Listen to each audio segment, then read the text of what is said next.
Hi, my name is Pat Goodwin with patgoodwinconsultants.com. Today we're going to talk about how to conduct an interview, and this would be people who are actually interviewing people for a position or for a reason that they're coming in to have an interview.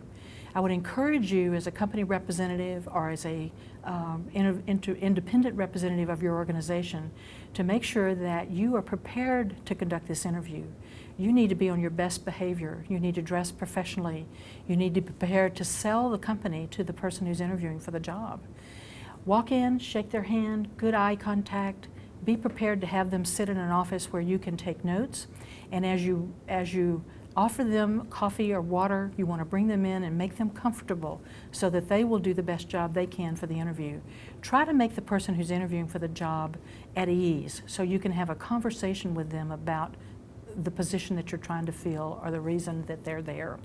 So conducting an interview is for you to find out a little bit more about the person based on what they've said on their resume. So as you get to know them, you are looking at how they present themselves. Are they presenting themselves in a professional manner? Is their eye contact good? Are they trying to hide something? Are they able to talk to their resume in a professional manner? So you're sizing them up based on the skills that you see on the resume, and are they a fit for within your organization? If you have more than one person interviewing for this or conducting the interview with this individual, then you may want to compare notes later. The methodology that I would recommend is a behavioral interview methodology.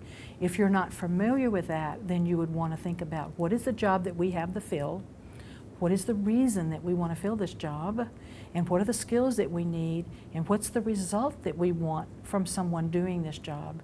So if you ask behavioral questions, then you're going to be better equipped to determining if the person who's interviewing the job is prepared to do the job. So if you are interviewing for a project manager position, as an example, you are already pretty much aware of what that person will be doing in managing projects. So you may ask them, this is a situational interview question, tell me a time that you managed a project, what was the project, and how did you determine what components you needed to lead the project, and what was the result of the project. So that's a behavioral question. If they are going to be writing technical documentation, then tell me about the technical documents that you've written. What is the situation and what types of documents have you written, and what's the result of having written those documents? So those are some pointers about how to conduct an interview.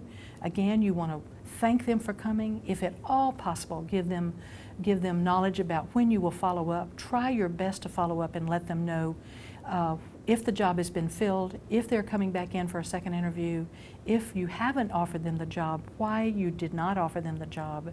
And if you want to talk about salary requirements during the interview, you might talk in generalities. After we've met the team, then we're going to talk about salary at that time. But hopefully those are some good tips for you to be able to conduct an interview more professionally.